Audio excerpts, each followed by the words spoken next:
واسطے سب سے بنیادی عمل جسے حضور اکرم صلی اللہ علیہ وسلم نے سب سے زیادہ اہتمام کے ساتھ صحابہ رضی اللہ مجمعین کو فرمایا، وہ یہ نماز کا عمل ہے۔ خاص طور سے اللہ کے راستے میں نکل کر یہ مواقع، یہ اپنی نماز میں کمال پیدا کرنے کے مواقع ہیں۔ یہ کیا ہیں؟ اپنی نماز میں کمال پیدا کرنا، اہتمام، نوافل کا اہتمام، تہجد کا اہتمام، چاشت و اشراق کا اہتمام، یہ ساری چیزیں ہیں نماز کو کامل کرنے کے واسطے۔ کس کے واسطے؟ نماز کو کامل، ایسی نماز ہماری بن جائے۔ روایت پڑھی تھی ہم نے، صلو کما رأیتمونی اصلی، ایسی نماز پڑھو جیسے مجھے نماز پڑھتے ہوئے دیکھتے ہو۔ یہ حضور اکرم صلی اللہ علیہ وسلم نے فرمایا صحابہ سے، کیسی نماز پڑھو؟ جیسی، ہاں علماء نے لکھا ہے اس میں ساری عبادت آ گئی۔ زکوٰۃ ایسے دو جیسے مجھے زکوٰۃ دیتے ہوئے دیکھتے ہو، حج ایسے کرو جیسے مجھے حج کرتے ہوئے دیکھا ہے، روزے ایسے رکھو جیسے مجھے روزہ رکھتے ہوئے دیکھا، 100% زندگی ایسی گزارو جیسے مجھے زندگی گزارتے ہوئے دیکھتے ہو۔ سارے عبادت ان میں سب سے بنیادی چیز وہ نماز، کہ ہماری نماز ایسی بن جائے جس کے ذریعے ہم اللہ تبارک و تعالی سے اپنے مسائل حل کرا لیں۔ ابھی تو ایک دکان کا مسئلہ ہماری نماز سے حل نہیں ہو رہا، ایک چھوٹی موٹی کاروبار کا مسئلہ ہماری دکان سے حل نہیں ہو، ہماری نماز سے حل نہیں ہو رہا۔ ان الصلاۃ تنہی عن الفحشاء والمنکر، نماز برائیوں سے روک دیتی ہے، غلط چیزوں سے روک دیتی ہے۔ یہ نماز ابھی ہمیں برائیوں سے نہیں روک رہی، غلط چیزوں سے نہیں روک رہی، یہ نماز ہمیں دوزخ سے بچا کر جنت میں کیسے داخل کرائے گی؟ ومن زحزح عن النار وادخل الجنت فقد فاز، یہ کامیابی جو ملے گی یہ ملے گی اس نماز کے ذریعے۔ اس کے واسطے فرمایا کرتے تھے کہ 5 چیزیں ایسی ہیں اگر وہ ہماری نماز کے اندر آ جائیں تو جس طرح حضور اکرم صلی اللہ علیہ وسلم اور صحابہ رضی اللہ مجمعین کی نماز تھی، ایسی نمازیں ہماری بن جائیں۔ ایسی نماز کیا بن جائے ہماری؟ اگر یہ 5 چیزیں ہماری نماز کے اندر۔ سب سے پہلی چیز وہ نماز کے اوپر یقین کہ اللہ تبارک و تعالی مسائل حل کریں گے، وہ میری نماز کے ذریعے مسائل حل کریں گے۔ کس کے ذریعے؟ میری نماز کے ذریعے۔ ابھی تک یقین مادی شکلوں کے اوپر ہے، اعمال کے اوپر یقین نہیں۔ صحابہ رضی اللہ مجمعین کا یقین حضور اکرم صلی اللہ علیہ وسلم نے وہ اعمال کے اوپر ایسا بنایا تھا کہ کسی شکل کی طرف نگاہ اٹھا کر دیکھنے کی ضرورت نہیں تھی، کسی شکل کی طرف وہ اعمال کو ایسا مقدم رکھا کرتے تھے۔ ہم شکلوں کو مقدم رکھتے ہیں، اس واسطے اس کے اندر پھنستے چلے جاتے ہیں۔ پھنستے نکلے ایک صحابی گھر سے تنگ پریشان ہو کر فاقے سے، اسے کہتے ہیں اللہ تبارک و تعالیٰ کے سامنے اپنا حال بیان کرنا اور اللہ کے غیر سے اپنے حال کو چھپانا۔ اللہ کے غیر سے اپنے حال کو چھپانا۔ نکلے ایک صحابی اپنے گھر سے فاقے سے تنگ ہو کر پریشان ہو کر، بیوی نے سوچا اب یہ بھوک سے پریشان ہو کر گھر سے نکلے ہیں۔ کس سے پریشان ہو کر؟ بھوک سے۔ اب جا کر کہیں کسی سے سوال نہ کر لے۔ جیسے ہی گھر سے نکلے بیوی نے فوراً تندور کے اندر آگ جلا دی۔ چکی تھی، خالی چکی بیوی نے چلا دی۔ اپنے گھر سے آگ نکلتی ہوئی دیکھی، چکی جلنے کی آواز سنی، پریشان ہو گئے کہ میرے گھر میں سے دھواں اٹھ رہا، آگ کا کیا بات گھر کے اندر پیش آئی؟ نہ پکانے کو کچھ، نہ کھانے کو کچھ۔ یہ ہوتا ہے اللہ سے لینا۔ جو آدمی کسی غیر سے سوال کرتا ہے اللہ تبارک و تعالیٰ کے دروازے اپنے اوپر بند کر لیتا ہے۔ جو آدمی غیر سے سوال کو ختم کر دیتا ہے اللہ تبارک و تعالیٰ کے دروازے اس کے اوپر کھل جاتے ہیں۔ جب گیا آفس گئے، جا کر دیکھا جو بھٹی جلائی گئی تھی، جو آگ جلائی گئی تھی فقر کو چھپانے کے واسطے، جو آگ جلائی گئی تھی فاقے کو چھپانے کے واسطے تندور کے اندر، اس پورے تندور کے اندر عمدہ قسم کی بکرے کی چاپیں بھری ہوئی، اور جو خالی چکی چلائی گئی تھی فاقے کو چھپانے کے واسطے، آواز کرنے کے واسطے، اس چکی سے آٹا نکل رہا۔ اللہ کے رسول کے پاس آئے، آ کر سارا واقعہ بیان کیا۔ اللہ کے رسول صلی اللہ علیہ وسلم نے فرمایا کہ تم اگر اس چکی کا پار اٹھا کر نہ دیکھتے تو قیامت تک اس میں سے اسی طرح آٹا نکلتا رہتا۔ یہ ہے اصل چیز، اللہ تبارک و تعالیٰ کے قدم قدم پر اوامر دیکھنا کہ اللہ تبارک و تعالیٰ کیا یقین ہو، یقین یہ بنایا، یقین سکھایا۔ آئے اللہ کے رسول صلی اللہ علیہ وسلم اما عائشہ رضی اللہ تعالیٰ عنہ کے پاس اور اگر پوچھا اے عائشہ کچھ کھانے کو ہے؟ نہیں یا رسول اللہ کچھ کھانے کو نہیں ہے۔ پھر واپس گئے مسجد، پھر دوبارہ آئے، پھر آ کر پوچھا عائشہ کچھ کھانے کو ہے؟ نہیں یا رسول اللہ صلی اللہ علیہ وسلم کچھ کھانے کو نہیں ہے۔ پھر گئے مسجد، تیسری مرتبہ میں چوتھی مرتبہ میں عثمان رضی اللہ تعالیٰ عنہ آئے، اگر کہاں ہے اللہ کے رسول؟ کہنے لگے بار بار مسجد جاتے ہیں، سب بھوک میں ہیں، پھر آ کر پوچھتے ہیں کچھ کھانے کو ہے؟ نہیں کچھ کھانے کو نہیں ہے، پھر جاتے ہیں۔ سن کے رونے لگے، میں گھر کا داماد، سارا مدینہ جان قربان کرنے والا، میں گھر کا داماد، دو بیٹیاں جن کو دی ہوں، کیسے قریبی ہوں گے؟ ہم سے کوئی بات نہیں کہی، ہم سے کچھ نہیں کہا۔ بہت سا کھانا لے کر آئے، بہت سی چیز کھانے پینے کی۔ آئے اللہ کے رسول صلی اللہ علیہ وسلم، پوچھا یہ کھانے پینے کی چیزیں کہاں سے آئیں؟ سارا واقعہ اما عائشہ رضی اللہ تعالیٰ عنہ نے بیان کیا۔ اللہ کے رسول نے فرمایا اے عائشہ، روایت کے اندر ہے اے عائشہ اگر جوتے کا تسمہ بھی ٹوٹ جائے یا کوئی ادنا چیز بھی پیش آئے تو بھی اللہ کے علاوہ کسی دوسرے سے مت کہنا، تو بھی اللہ کے علاوہ، نہ جانے ہم کہاں کس سے سوال کر بیٹھتے ہیں، نہ جانے ہم کہاں کس اللہ کے غیر سے مانگ لیتے۔ اس کے واسطے اللہ نے یہ نماز دی تھی، لیکن شرط کیا تھی؟ ان اعمال پر سب سے پہلی چیز یقین ہو۔ الف لام میم ذالک الکتاب لا ریب فیہ، یہ وہ کتاب ہے جس میں ریب کے برابر بھی شک کی گنجائش نہیں ہے۔ شک وہ انسان کو بالکل ختم کر دیتا ہے۔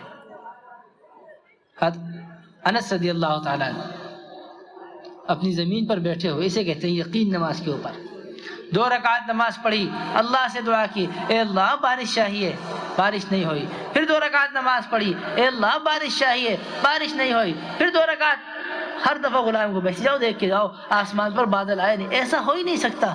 میں عمل کروں، اللہ میرے عمل سے مسائل حل نہ کرے، ایسا نہیں، میرے عمل کے اندر کمی ہے، میرے عمل کے اندر کمی ہے۔ لیکن ہمیں یقین نہیں۔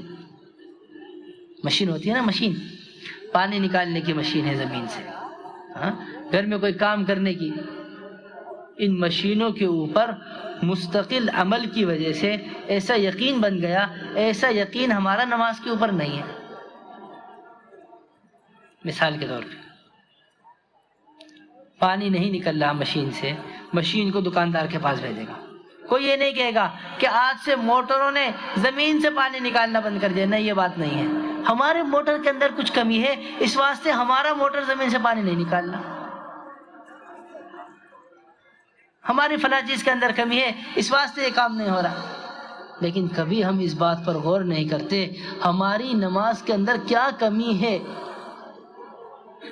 جو ہم نماز والوں کے پاس نماز کو لے گئے، مولوی صاحب میری نماز میں کیا کمی ہے؟ آخر فلاں مسئلہ میری نماز سے حل نہیں ہو رہا، ذرا دیکھو تو صحیح میری نماز حضور اکرم صلی اللہ علیہ وسلم کی نماز کی کتنے قریب ہے، میرے رکوع کے اندر کیا کمی آئی، میرے سجدے کے اندر کیا کمی آئی، میری قرات کے اندر کیا کمی آئی، آخر میرے مسائل اس سے حل کیوں نہیں ہو رہے؟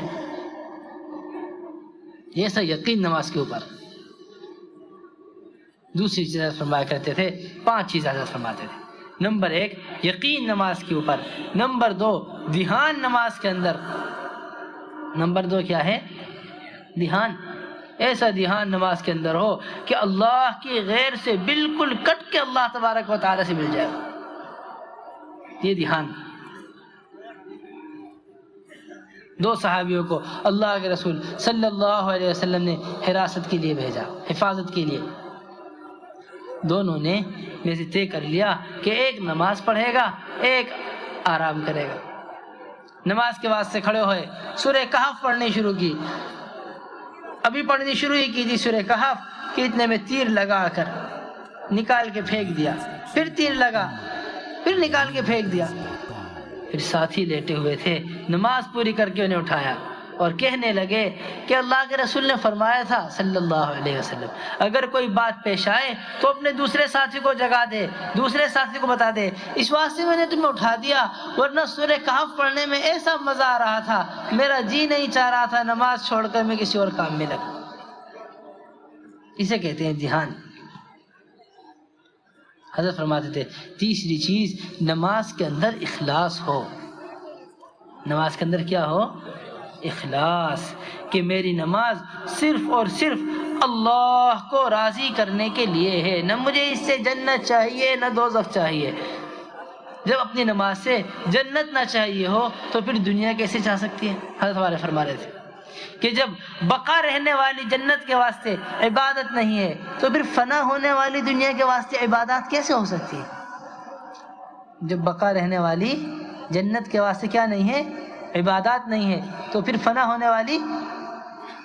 اس واسطے روضۃ الصالحین ایک شرح ہے ریاض الصالحین کی، اس میں ایک حدیث کی تشریح کے اندر لکھا ہوا ہے، بلکہ یہ حدیث ہے جہاں تک ہمیں یاد آتا ہے، افلا اکون عبدا شکورا، کیا میں اللہ کا شکر گزار بندہ نہ بنوں؟ اللہ کے رسول کی عبادت کے اوپر ایک حدیث، اس کی تشریح میں حضرت علی رضی اللہ تعالیٰ عنہ کا قول. حضرت علی رضی اللہ تعالیٰ عنہ فرماتے تھے 3 قسم کے لوگ ہیں جو اللہ کی عبادت کرتے ہیں. کتنے قسم کے لوگ؟ 3 قسم کے لوگ. ایک عبادت کرنے والے ہیں تاجر، ایک تاجر کی عبادت ہے. کس کی عبادت؟ تاجر کی عبادت. دوسری عبادت ہے وہ غلام کی عبادت، ایک تاجر کی عبادت، ایک غلام کی عبادت. اور تیسری عبادت ہے وہ آزاد آدمی کی عبادت. کس کی عبادت؟ آزاد آدمی کی عبادت. تاجر کی عبادت وہ یہ ہے کہ میرے سجدوں کے بدلے مجھے جنت مل جائے. یہ کیا ہے؟ جنت کے ساتھ تجارت. اور غلام کی عبادت یہ ہے کہ میری گردن دوزخ سے آزاد ہو جائے، اس واسطے عبادت کرتا ہے. یہ غلام کی عبادت. اور تیسری عبادت وہ آزاد آدمی کی عبادت، نہ مجھے میرے سجدوں کے بدلے جنت چاہیے، نہ مجھے میرے گردن کی آزادگی چاہیے، میں تو اللہ تبارک و تعالیٰ کا بندہ ہوں، اللہ مجھ سے راضی ہو جائے، میں اس واسطے عبادت کر رہا ہوں. اللہ مجھ سے کیا ہو جائے؟ راضی ہو جائے. اللہ کی رضا کے واسطے عبادت، یہ اصل چیز. تو یہ 3 چیزیں ہو گئیں. حضرت فرماتے تھے ساری عبادتوں کے لیے 2 بنیادی چیزیں اور ہیں. ایک ہے ہر عبادت کے فضائل کا معلوم ہونا، ہر عبادت کی کس کا؟ فضیلت کا معلوم ہونا. اور ایک ہر عبادت کے مسائل کا معلوم ہونا، ہر عبادت کے مسائل کا معلوم. اس سے بہت بڑی کمی آ رہی. فضائل جو ہوتے ہیں وہ عبادت پر کھڑے کرنے کے واسطے، عبادت پر جمانے کے واسطے. حضور اکرم صلی اللہ علیہ وسلم مکے کی زندگی میں فضائل بتاتے رہے، ایسا کھڑا کیا مکے کی زندگی میں فضائل بیان کر کے، ایسا تیار کیا مکے کی زندگی میں جنت کو بیان کر کے کہ کوڑے ان کے مارے جاتے، یہ پیچھے نہیں ہٹتے، ریت پر انہیں لٹایا جاتا، یہ پیچھے نہیں ہٹتے، جسم میں ان کے پریشانی ان کو پہنچائی جاتی، یہ پیچھے نہیں ہٹتے، رسیوں سے ان کو باندھا جاتا، یہ پیچھے نہیں ہٹتے. ساری تکالیف جو مشقتیں برداشت کی جاتی ہیں اور مشقتوں کا جو مقابلہ کیا جاتا ہے، اصل وہ فضائل سے مقابلہ ہوتا ہے. کس سے؟ ہاں، فضائل. یہ عمل کے اوپر انسان کو کھڑا کرتی ہے، یہ عمل کے اوپر انسان کو کھڑا. تو ایک تو ہر چیز کی فضیلت ہمیں مستحضر، میں یہ عمل کروں گا مجھے اس پر کیا ملے گا، میں تہجد پڑھوں گا مجھے اس تہجد پر کیا ملے گا، میں نوافل پڑھوں گا مجھے اس نوافل پر کیا ملے گا، میں قرآن سیکھوں گا جا کر مکتب میں مجھے اس قرآن سیکھنے پر کیا ملے گا.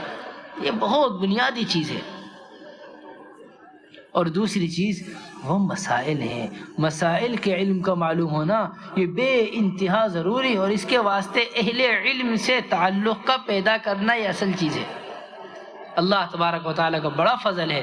اللہ نے جتنی اس ملک میں مدارس دیے ہیں، اللہ تبارک و تعالیٰ نے اتنے اس ملک کے اندر سہولت دی ہے، اتنی شاید ہی دنیا میں کسی ملک کے اندر علمی سہولتیں ہوں، شاید اتنی کسی دنیا کے اندر علمی مدارس ہوں. اللہ تبارک و تعالیٰ نے ایسے اس ملک کو عنایت کیا ہے. اس میں ناشکری کرنا تو ناشکری کرنے والے سے اللہ تبارک و تعالیٰ نعمت کو چھین لیتے. ورنہ ممالک کے اندر چلتے چلے جاؤ، شہر کے شہر ایسے آباد ہیں، علاقوں کے علاقے ایسے آباد ہیں، قبائل کے قبائل ایسے آباد ہیں.